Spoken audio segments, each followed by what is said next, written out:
मैं आप लोगों से पूछना चाहता हूँ, केवल हम फोटो लगा करके, फूल चढ़ा करके क्या इसे हासिल कर लेंगे? जब तक मेरे अंदर विचारधारा बाबा साहब की बात हम नहीं मानेंगे, केवल फोटो लगा करके फूल माला चढ़ाते रहेंगे, हमारा कल्याण कहीं से होने वाला नहीं है।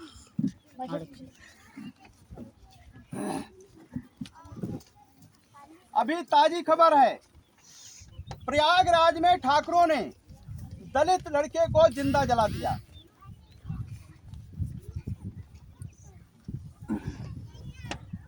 करणी सेना नाम सुना होगा, राम जी सुमन जो आपके सांसद हैं, करणी सेना उनको घर घेर कर तोड़ फोड़ कर चुकी है। सच बात अगर हम कह देते हैं तो जो सामंतवादी हैं वो उनके दिल को ठेस पहुंचती है, उनकी भावनाएं आहत होती हैं, वो तुरंत हमारे घर को घेर लेते हैं और मारने के लिए उतारू हो जाते हैं। आज इतने पासी समाज के विधायक हैं, सांसद हैं, लेकिन कोई खड़ा नहीं हो पा रहा है। सब अपनी अपनी कुर्सी बचाने के चक्कर में पड़े हैं। इसको आप क्या कहेंगे? इसको आजादी कहेंगे? बाबा साहब की बात मान रहे हैं? अभी लाखों की संख्या में इकट्ठा हुए और उनको जान से मारने की धमकी दी।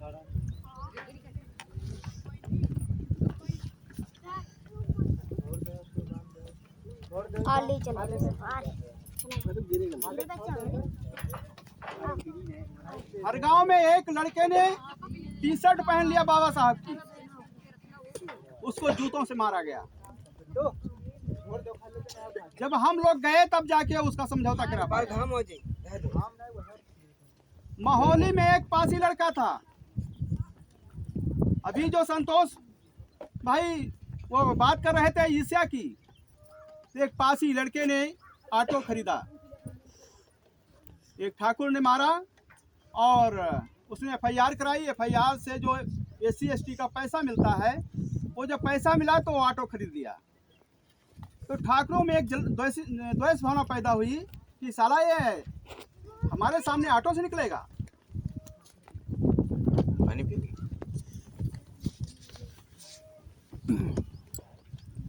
ये ऑटो से चलेगा। तो उन्होंने क्या किया, उसको बुक कराया, बुक करा के ले गए और फिर मार के गायब कर दिया। ये तुम्हारे पास ही समाज की बात है, कोई दूसरे की नहीं है।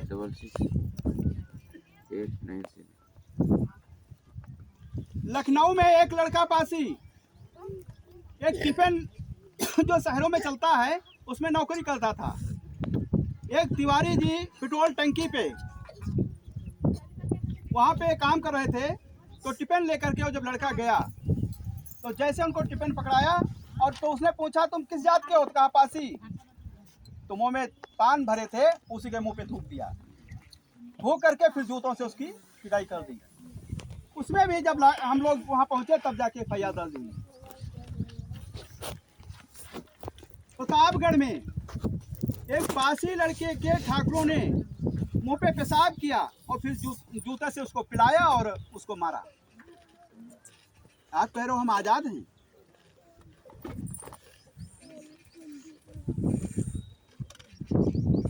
तो अब हमको ये समझना है कि हमको करना क्या है। अभी 30 तारीख को हमने एक मीटिंग बुलाई थी, रोशन को फ़ोन किया, रोशन ने कहा कि यहाँ से कोई नहीं आ रहा। हमने ठीक कोई नहीं आता तो आप आइए। उसमें हमारा कहना था कि पासी समाज की दिशा और दशा क्या है।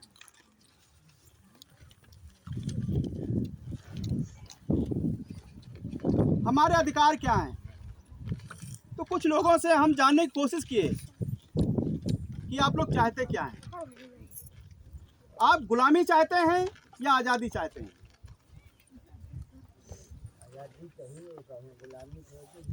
गुलामी नहीं चाहिए ना। आज़ादी चाहिए। आज़ादी कैसे मिलेगी?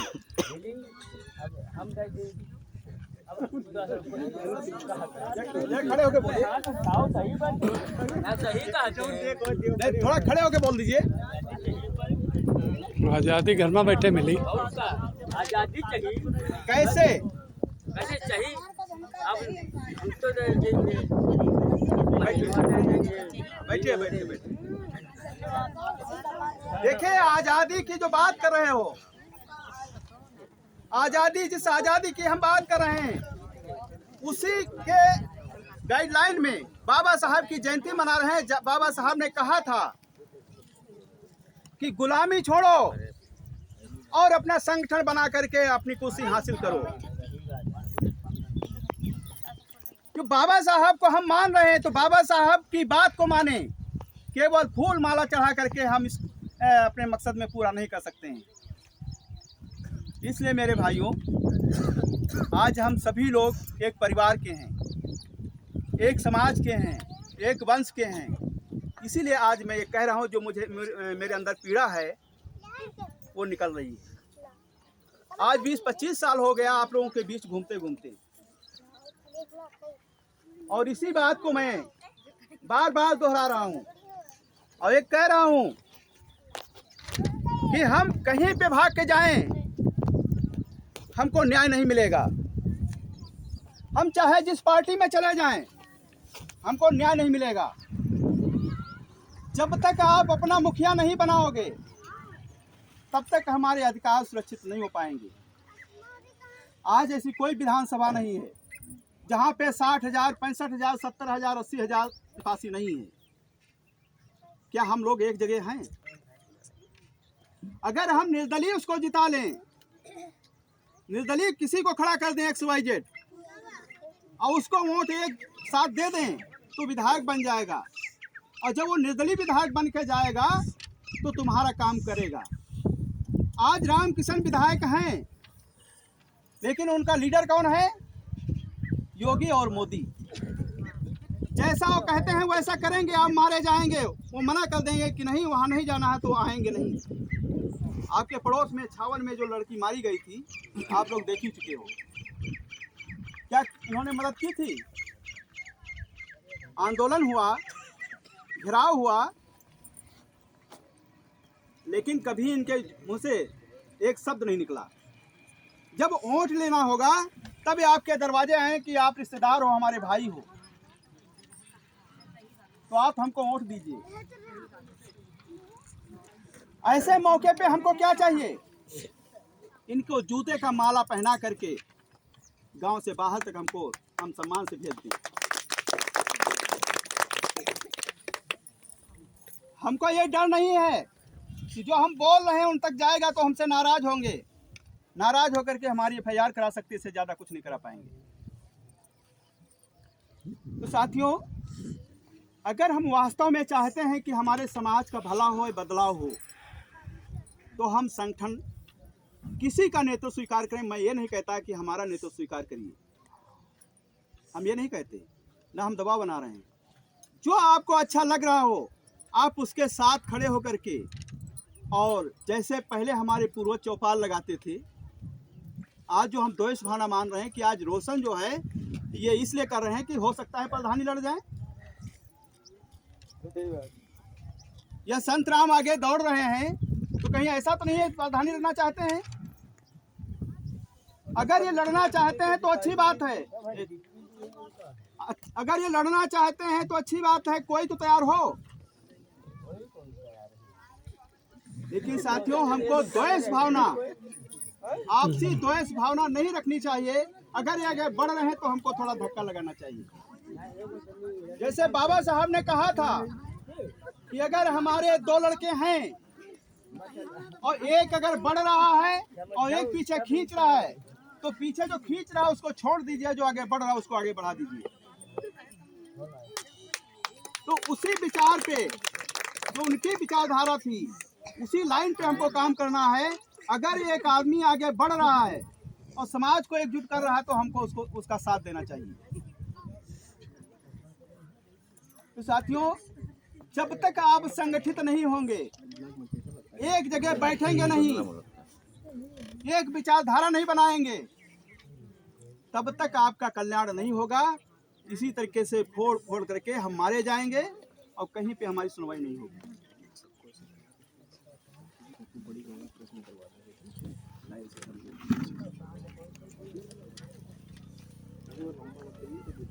हम लोग जो लड़ाई लड़ते हैं, बाबा साहब ने 2 वोट का अधिकार दिया था, लेकिन राजनीतिक लोग जो थे उन्होंने 2 वोट का अधिकार हमको देने नहीं दिया। हमारे पास 1 वोट का अधिकार रह गया। वोट की कीमत क्या है? क्या कभी हम लोगों ने आकलन किया? अटल बिहारी वाजपेयी की सरकार 1 वोट से गिरी थी, तो उनको पता था 1 वोट की कीमत क्या है। जिसको खरीद रहे थे करोड़ रुपया दे रहे थे, लेकिन वो माना नहीं था। तो साथियों, 1 वोट की कीमत जो है वो इतनी अहमियत रखती है कि हम सरकार बना सकते हैं और बिगाड़ सकते हैं। आपकी वोट की कीमत जो है वही है, चाहे गरीब की हो चाहे अमीर की हो। लेकिन जब वोट का समय आता है तो हमारे भाई कुछ जो जिद दृष्टि से देखते हैं तो 2-4 लोगों का एक ग्रुप बना लेते हैं। वो निगाह दौड़ाते हैं कि किधर से गाड़ी आ रही है, और जाके पहले मिल लेते हैं, हाँ भैया तुम्हारा ही सब है, बस यो है कि तुम 2-4 पेटी डाल दो और कुछ मुर्गा भिजवा दो। तो हमारा समाज जब वोट का समय आता है, जब फैसले की घड़ी आती है, उस वक्त सिर्फ वो 1 शीशे और 1 मुर्गा की टांग पे बिक जाता है। तो वोट की कीमत को नहीं जानता। अगर उस फैसले की घड़ी में हम अपनी वोट की कीमत को पहचान लें तो गलत आदमी का चयन नहीं होगा। पूरा गांव एकजुट हो जाए कि नहीं, यहाँ पर फला आदमी को जिताना है। जब सारे लोग एकजुट होंगे तो हम उसको जिता सकते हैं, और तब हम उसके पर दबाव बना सकते हैं कि तुम हमारा काम करोगे, वो काम करेगा। लेकिन जैसे प्रधानी आ रही है, अभी प्रधानी में अगर कोई नाम ले ले कि हम प्रधानी का चुनाव लड़ेंगे, तो हमारे भाइयों में क्या होता है, अगर किसी को छींक आ गई तो दौड़ के जाता है, प्रधान जी यार हमारे लड़का के यहाँ बुखार है और पैसा है नहीं, दवा ले जाए थे। तो दवा लेने जाना है, पैसा नहीं है तो प्रधान जी पैसा दे। अगर कोई मेहमान आ गया है तो दौड़ के जाएंगे, प्रधान जी आज हमारे मेहमान आ गए हैं और यार कुछ व्यवस्था नहीं है तो बाजार जाए थे। तो जो प्रधानी का नाम ले रहे हैं वो कुछ दें। यानी चुनाव से पहले जब तक चुनाव नहीं आएगा तब तक नातेदार रिश्तेदार और जो कुछ सारे बीमार रहेंगे, और वो उनको देते रहें, चाहे घर बेच के दें, चाहे बीबी का जेवर बेचें, चाहे कर्जा लाएं, कुछ करें। अगर उनको चुनाव लड़ना है तो उनको करना है। अब एक बात आप लोग ये बताएं कि जब वो इतना खर्चा कर देगा और इसके बाद वो जीत के जाएगा, फिर वो क्या करेगा? जो 20 लाख रुपए खर्च किया है तो पहले तो वो इकट्ठा करेगा, इसके बाद 20 लाख और इकट्ठा करके रखेगा, फिर जो बचेगा तब तुम्हारी तरफ देखेगा। 5 साल तक आप चिल्लाते रहेंगे कि हमारा पेंशन बना दो, हमको आवास दे दो, हमको शौचालय दे दो, ये तमाम तरीके से मांगे होती ना।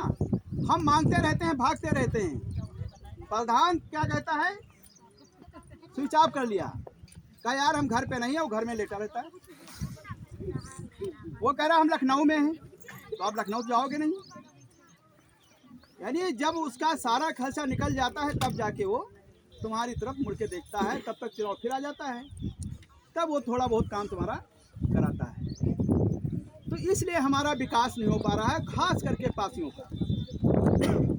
पूरे जिले में हमने दौड़ के देखा है, जहाँ जहाँ मोहल्ले पासियों के हैं वहाँ पर विकास नहीं हुआ। कुछ लोग तो ये कहते हैं कंजरों का मोहल्ला है। क्या इतने हम गिर गए कि अपने को कंजर कहला ले? कब हमारी समझ में आएगा? तो तो इस तरीके से साथियों हमारे साथ जो भेदभाव होता है, इसकी कमी है कि हमारा संगठन नहीं। पासी समाज के नाम पर संगठन तो हजारों हैं, लेकिन कोई 4 आदमी बैठा है, कोई 5 आदमी बैठा है, कोई राष्ट्रीय अध्यक्ष है, कोई प्रदेश अध्यक्ष है। इससे नीचे किसी का पद नहीं है और सिर्फ पद के लिए ही पासी मर रहा है। काम करना कुछ ना पड़े, दूसरे के पीछे हमको जाने में बड़ी मौज आती है। इसलिए मेरे साथियों, ये जो हम लोग परंपरा डाले हैं, इस परंपरा से हम मुड़ें और अपना संगठन मजबूत करके अपना कोई नेता चुनें, जिसको आप उचित समझते हो, उसके जिम्मेदारी दें और उसके नेतृत्व में काम करिए, जिससे हमारे समाज का भला होगा। दूसरी चीज़,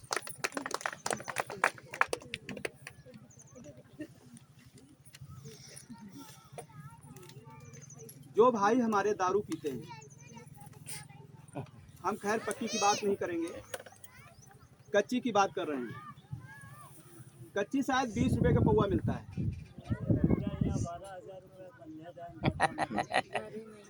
डॉक्टर भाई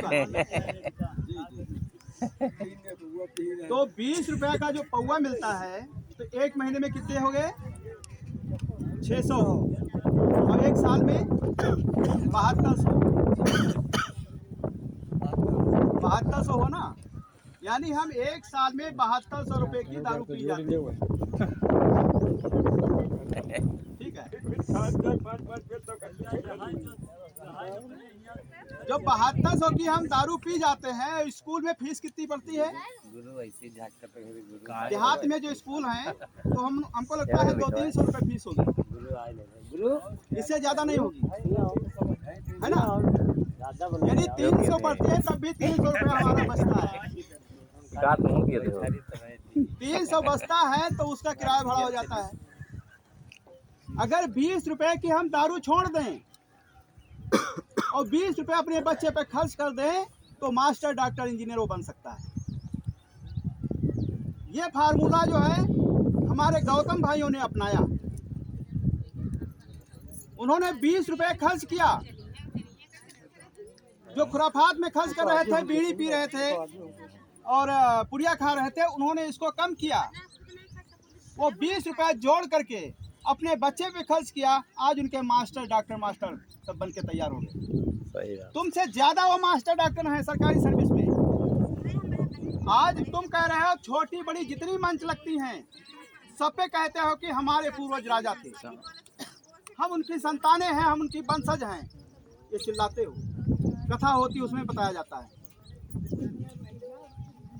लेकिन केवल कहते हैं मंचों पे, लेकिन उसको अमल में नहीं लाते। तो अगर हम उनके वंशज हैं और सत्ता थी हमारी, तो हम सत्ता को वापस कैसे लाएं? इस पर भी तो सोचना पड़ेगा। तो इसको तभी सोच पाओगे जब ये खुराफात छोड़ोगे। और हम ये नहीं समझ पा रहे हैं कि सबसे ज्यादा पासी ही इसमें क्यों गिरते हैं। आज जो पुरुष पी रहे थे, तो पुरुष की अपेक्षा अब कुछ महिलाएं भी उसमें शामिल हो गई। अब वो भी पीछे नहीं है। वो कैसे हो गया? क्योंकि बनाने का काम जो है वो महिलाओं के जिम्मे आ गया। और ये फैला कैसे बिजनेस? आज जिसे हमारे घर में बन रही है, हम तो आपको कहेंगे तो नाराज हो जाओगे, इसलिए हम अपने को ही कह रहे हैं। अगर हमारे घर में शराब बन रही है और हमारे यहाँ 2 लड़कियां हैं, जब हम घर पे नहीं होंगे तो हमारी लड़कियां बेचेंगी, हमारी बीवी बेचेगी। आप कोई पीने आता है तो कहता ये ठीक नहीं है, तो बीवी कहती नहीं, ये तो हम पहली बार निकाले हैं, अच्छी है। तो कहाँ इसमें खट्टा बना रहा है, तो थोड़ी ली है ना, पी के देख ली कि देखी भाई खट्टी है कि मीठी। तो वो वहाँ पे बैठ के खट्टी मीठी दे करके और उनको दे दिया, कहा नहीं ये खराब है, हमका दूसरा दो। तब आवाज दे रहे हैं कि बिटिया तुम्हारे पास ठीक हो तो वहाँ ले आओ, तो एक बोतल लेके हुई आएगी। तो इस तरीके से जो पीने वाले हैं, तो कोई शरीफ आदमी हमारे घर में नहीं आएगा, वही आएगा जो खुराफाती होगा। तो इस तरीके से हमारे घर के अंदर प्रवेश कर गए, और जो हरकतें होती हैं आप सब लोग जानते हो। इसके बाद जब हम शादी लायक लड़की हुई, और जब शादी लायक हुई, जब हम शादी कहीं करेंगे, मान लिया आपके घर में हमारी लड़की गई, आप ना शराब पीते हैं ना मीट खाते हैं, शुद्ध शाकाहारी, लेकिन जब हमारी लड़की जाएगी और आप प्रेशर बनाओगे नहीं, यहाँ कोई खुराफात नहीं होगी, जैसा हम कहेंगे वैसा करना पड़ेगा, तो लड़की कहेगी कि हम तुम्हारे सहारे नहीं हैं, तो हमारे पास कोई धंधा नहीं, तो तुरंत चूल्हा अलग करके अपनी भट्टी चला देती है।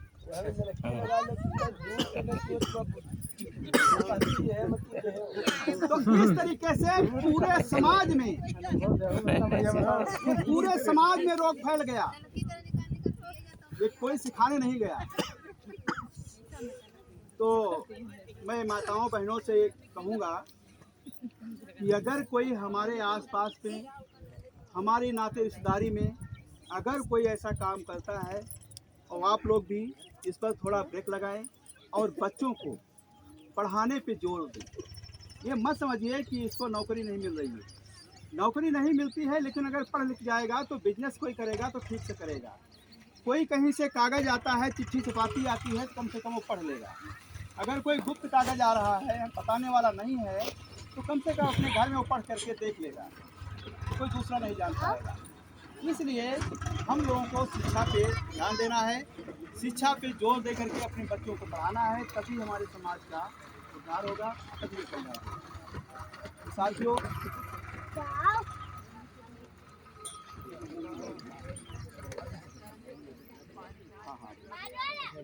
ए भैया लो, अगर आप लोग बैठो तो हम लोग रुके नहीं, फिर चले जाएं।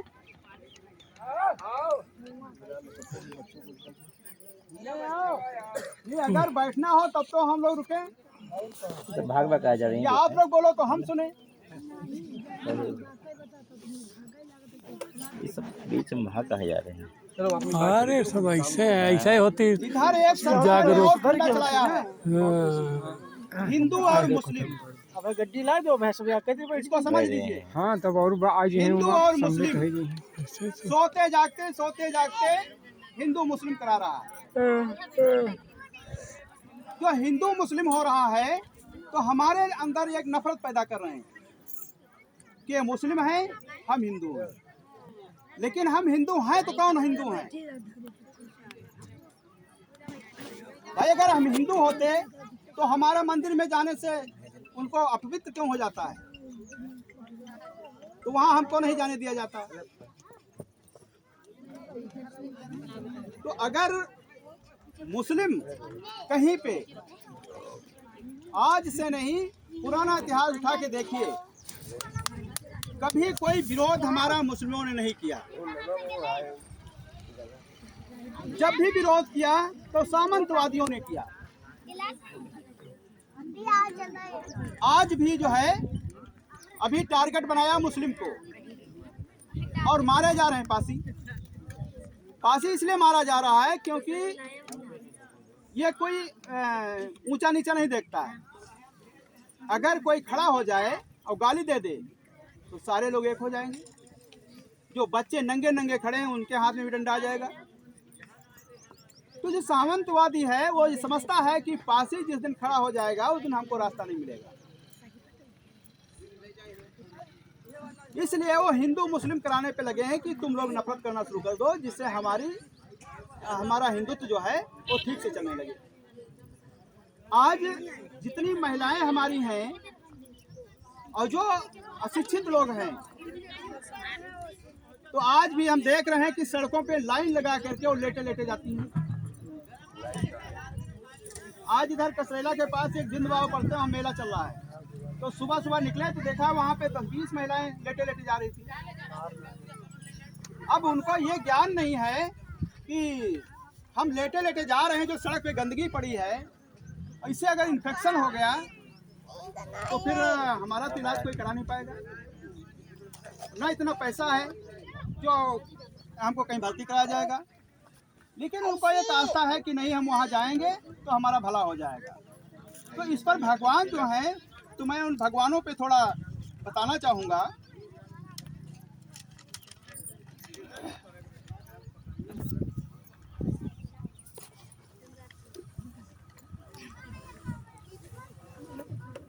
जब तुमको गांव से बाहर बस्ती बनाकर रहने के लिए मजबूर किया गया था, क्योंकि अगर गांव में रहते तो वो अछूत हो जाते, तो तुमको जब तुमको गांव से बाहर बस्ती बनाकर रहने के लिए मजबूर किया गया था, तब 5000 साल तक आपका भगवान कहाँ था?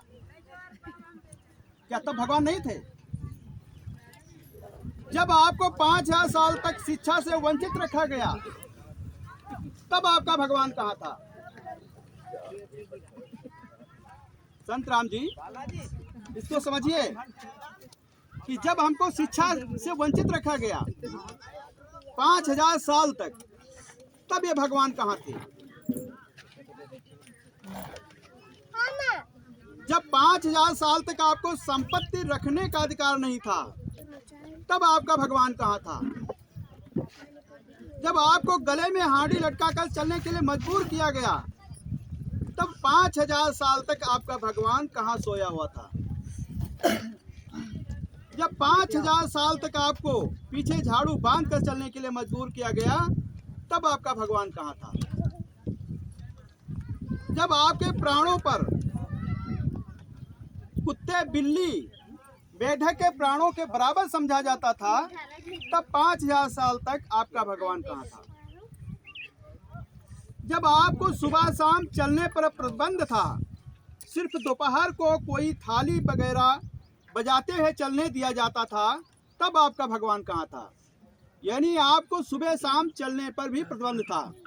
दोपहर में तब चलने दिया जाता था जब वो थाली बजा के चलते थे कि जो सामंत लोग थे वो जान जाएं कि ये दलित आ रहे हैं, तो रास्ते से हट जाते थे, तब आप जा सकते थे। तो उस वक्त भगवान हमको अधिकार दिलाने नहीं आया।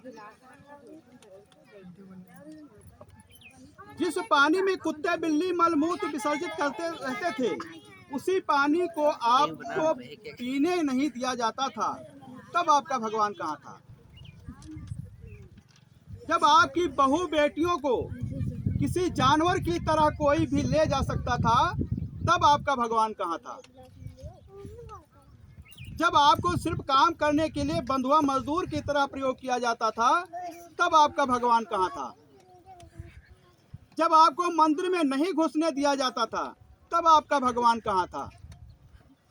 जब आपको धर्म कर्म से वंचित रखा गया था, तब आपका भगवान कहाँ था?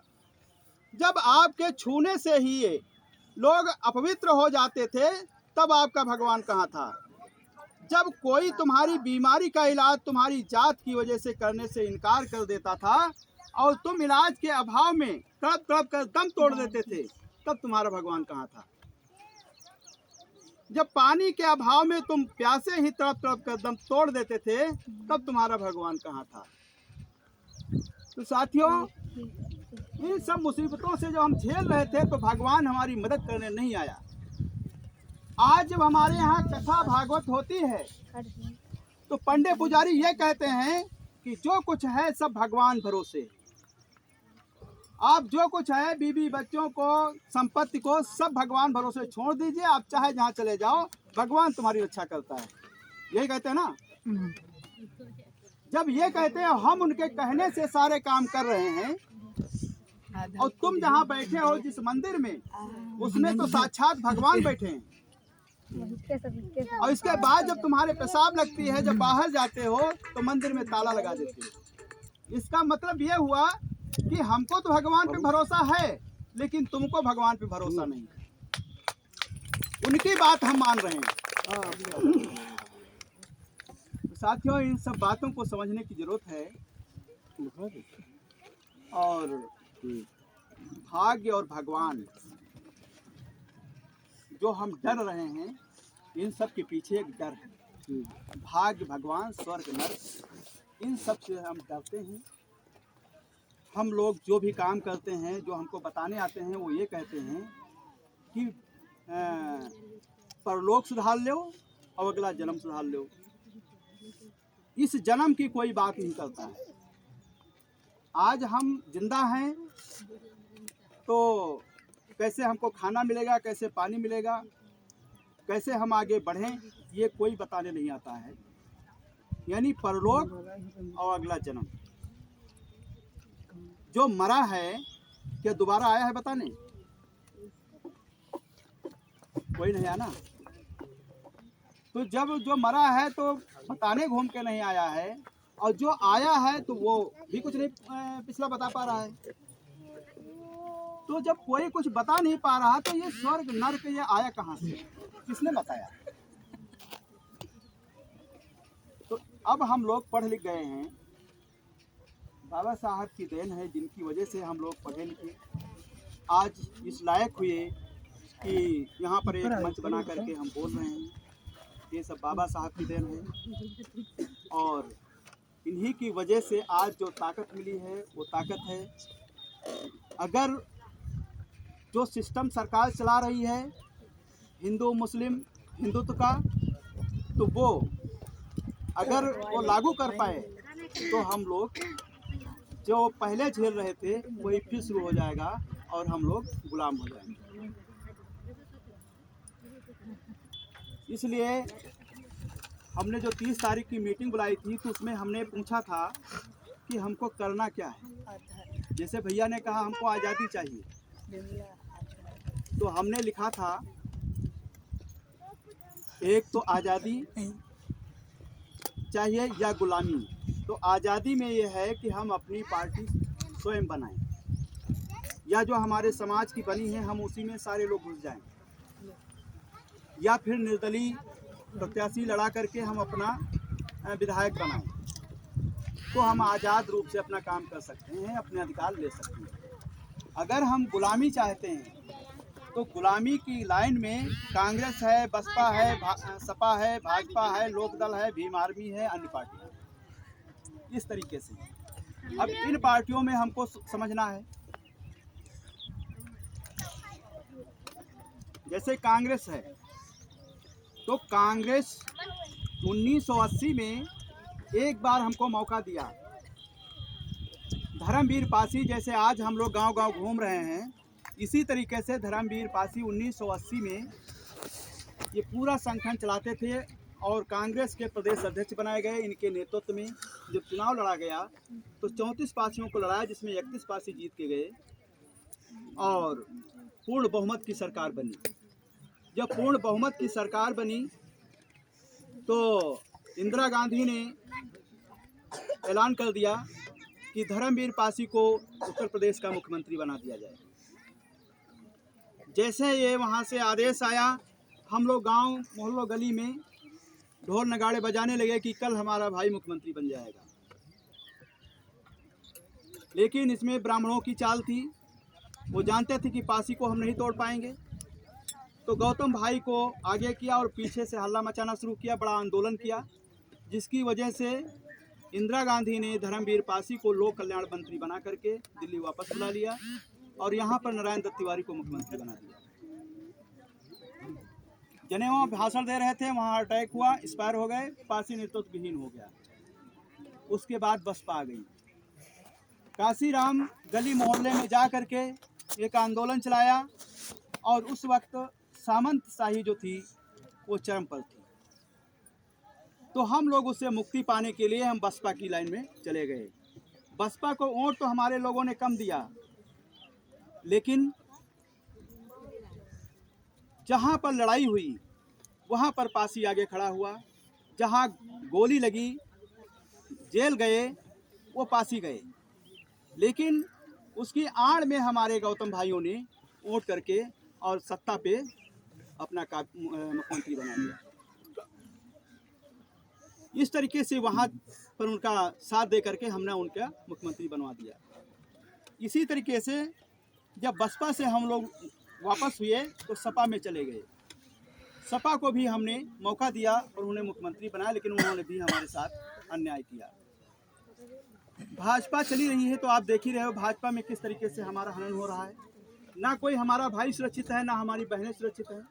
सारे लोग बीच बाजार में उनकी इज्जत लूटी जा रही है, सारे अधिकार सीज किए जा रहे हैं। आज अगर कहीं नौकरी के लिए अप्लाई होती है, पेपर देने जाते हैं तो वहाँ से घर तक वापस नहीं आते हैं, पेपर लीक हो जाता है। सारी वैकेंसियों को सीज कर दिया और उन्होंने ये कह दिया कि अपना स्वरोजगार करो और पकौड़ी बेचो चाहे पकौड़ा बेचो, नौकरी नहीं, नौकरी के लिए हमारी तरफ न देखो। तो इस तरीके से भाजपा सरकार पूरी तरह से हम लोगों के अधिकारों को छीन लिया है। सिर्फ एक ही उनका मुद्दा है, हिंदू मुस्लिम, हिंदू मुस्लिम। आज योगी जो सेना बनाए हैं, करणी सेना, आज जो सांसद हैं प्रयागराज के, उन पर देखिए कितने तेज से हमलावर है। उनको जान से मारने की धमकी भी दिया है। उस पर अखिलेश बोले हैं तो अखिलेश को भी मारने की धमकी दे दिया है। ये हिटलर शाही योगी चला रहे हैं। तो इससे कैसे हमको बचना है ये भी सोचना है। आज तमाम हमारे भाई भीम आर्मी में घुसे हैं,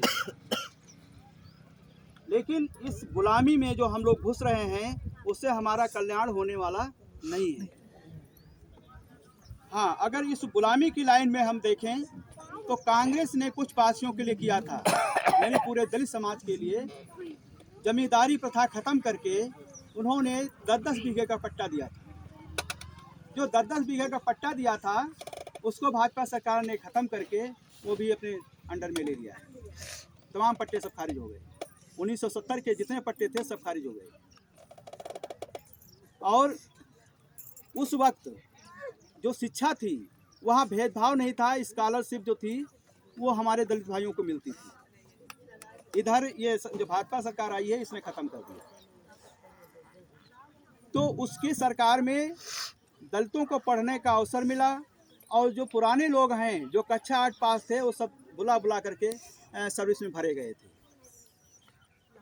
तो भाजपा और कांग्रेस में इतना फर्क है। इसलिए आप सब लोग समझदार हैं, जागरूक हैं, इस विषय में सोचें।